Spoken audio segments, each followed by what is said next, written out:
Vamos começar aqui falando sobre o melhor quadrinho que foi lançado em 2025. E para quem, na verdade, vocês já estão vendo até na thumb, né? Que é nada mais nada menos do que Torgal, a Era Clássica, volume 1, publicado aqui no Brasil pela editora Pipoca Nanquim.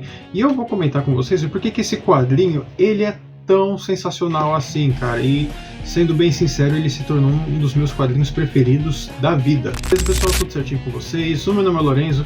Eu sei que nesse meio tempo a gente tem falado sobre Marvel, principalmente o Avengers Doomsday, estou tentando colocar outros tipos de conteúdo, mas eu também não vou deixar de falar aqui sobre quadrinhos. Então já aproveita esse momento, já deixa o seu like, já se inscreva aqui no canal para você não perder nenhum vídeo. E a gente está já no finalzinho de 2025.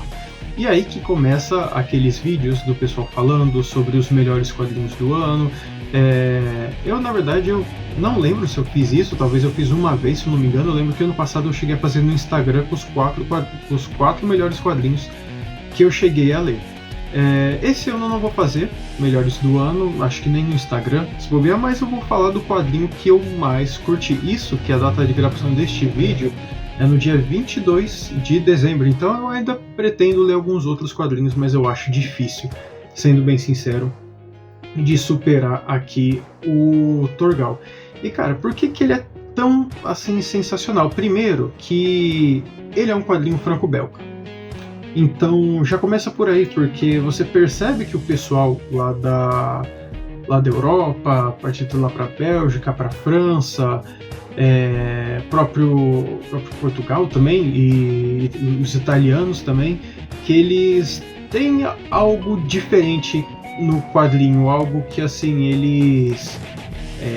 eles fazem com que o quadrinho ele não seja mais do mesmo, mas assim ao mesmo tempo eles conseguem cativar, né? Tanto que você pega as séries que a Mythos está publicando, né? Como por exemplo Tex, Dylan Dog, Martin Mystery, que agora está na editora 85, Julia, Dragoneiro, são tudo séries italianas de que são muito bem faladas e dificilmente você encontra um volume que seja ruim, né? Eu mesmo já falei sobre alguns quadrinhos, principalmente no Instagram, como Black Sad, Na Mente do Sherlock Holmes, o próprio Incal. Claro, não estou dizendo que não estou assim, denegrindo os quadrinhos norte-americanos, ou quadrinhos argentinos, ou quadrinhos africanos, até mesmo os quadrinhos brasileiros. Não, pelo contrário. Só que assim, eles têm uma maneira diferente de cativar o leitor. E cara, é uma dessas cativações que eu gostei pra caramba aqui no Torgal. Primeiro porque assim, elas são histórias publicadas de 1977 a 1984. Ou seja, são 7 anos publicando a história. E pelo menos nesse primeiro volume, porque se não me engano são 4 volumes que vai ter da série clássica. E aí tem as séries atuais, que eu acredito que o Pipoca Nanquim eles acabam trazendo também, né? Assim como eles fizeram agora com Blueberry, com Tartaruga Ninja. Então eu acredito que eles vão fazer a mesma coisa aqui com o Torgal após o encerramento desses 4 volumes. Mas se a gente pegar, por exemplo, um quadrinho da Marvel lá da década de 70, ou um quadrinho da DC, a gente vê que o quadrinho ele tem vários vícios de linguagem, né? É aquela famosa questão da repetição, né? Então, por exemplo, um personagem está caindo e aí tem um balão narrando, falando o personagem está caindo. Aí tá o Homem-Aranha falando assim, nossa, o personagem está caindo. E aí tem o próprio personagem que está caindo falando, nossa, eu tô caindo aqui. Então, são esses vícios que, para a época, era algo comum, né? Era algo muito bacana. Só que, se a gente for ler hoje em dia, são coisas muito datadas e às vezes coisas que até cansam, né? Porque aquela informação ficar reforçando na mente, e às vezes é umas soluções tão, assim, toscas, né?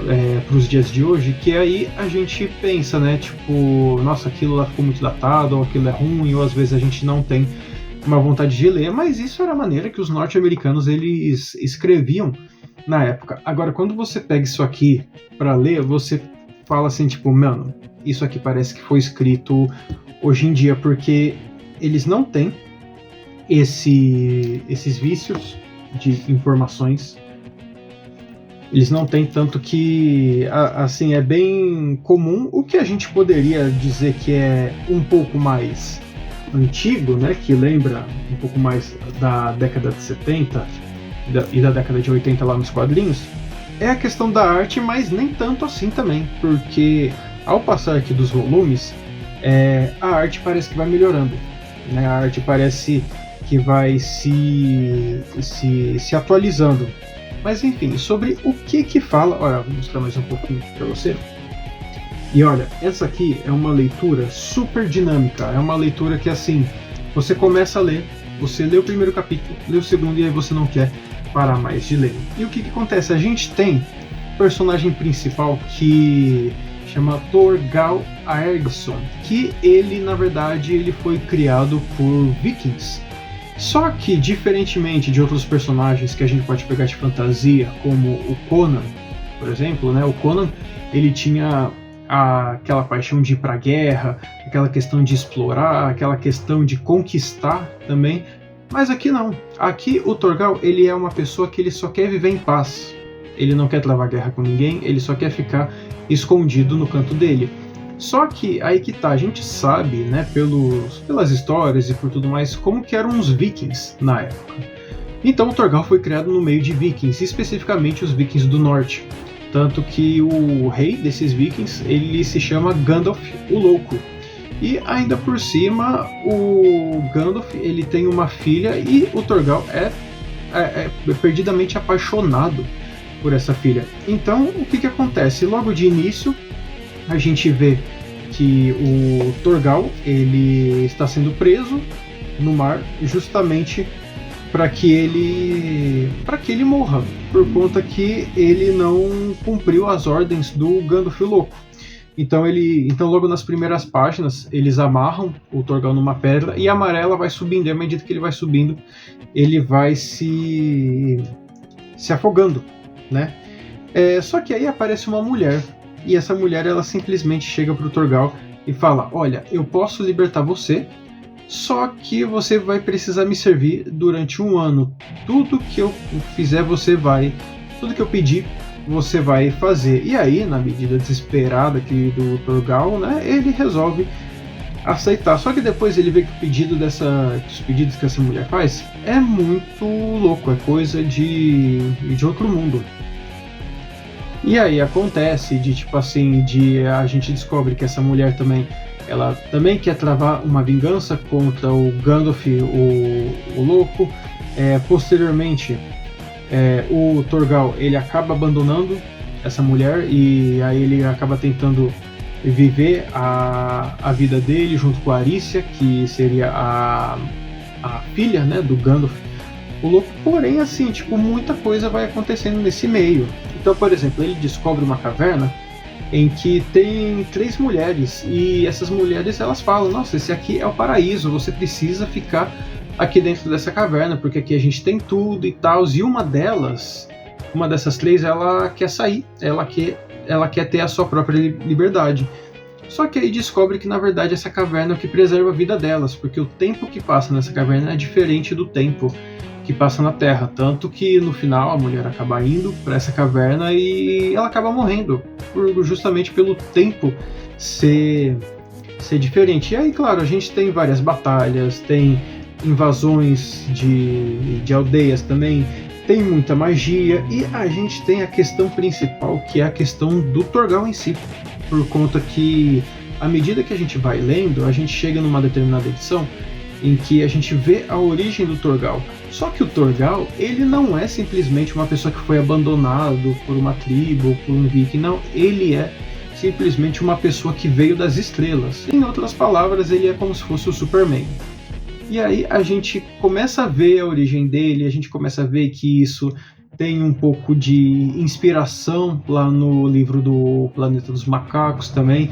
E aí acontece que os autores, eles vão trabalhando essa questão de fantasia junto com ficção científica, e, cara, dá uma combinação assim, fantástica, que eu nunca vi na vida, cara, sendo bem sincero, eu nunca vi na vida a combinação que eles fazem aqui, porque é algo que é algo assim que, por mais que pareça ser simples ou às vezes até meio que óbvio demais, cara, casa muito bem, tanto que eu não teria como definir se esse quadrinho é um quadrinho de ficção científica ou um quadrinho de fantasia. Dá pra colocar os dois, obviamente, mas se for colocar um específico, não tem como. E aí você vai descobrindo mais sobre a origem do Torgal, você descobre um pouco sobre o povo dele, sobre os ancestrais dele. E cara, é algo assim muito fantástico mesmo. Os autores daqui, eles são o escritor Jan Van Hamme e o artista polonês Brzezinski Rosinski, acho que é assim que se pronuncia. E aqui a gente tem as seguintes histórias: A Feiticeira Traída, A Ilha dos Mares Gelados, Os Três Anciões do Reino de Aran, A Galé Negra, Além das Sombras, A Queda de Brexart e O Filho das Estrelas e o último, Alinoi. Cara, essa história Alinoi, inclusive, que é a última história, ela é uma história muito bizarra, cara, muito bizarra, tanto que essa história, acredito que ela dá um gatilho pro próximo volume, e eu tô muito empolgado pro próximo volume, cara, porque isso aqui é bom demais. São mais de 400, 500 páginas que você consegue ler tudo de uma vez. Mas me diz aí, esse foi pra mim o melhor quadrinho de 2025. Me fala aí qual foi a melhor leitura que você fez em 2025, beleza? Eu vou indo nessa, galera, espero que vocês tenham gostado desse vídeo. Mais uma vez, só reforçando, não esqueça de deixar seu like e de se inscrever aqui no canal. Eu vou indo nessa e daqui a pouco eu volto para outro vídeo. Fui!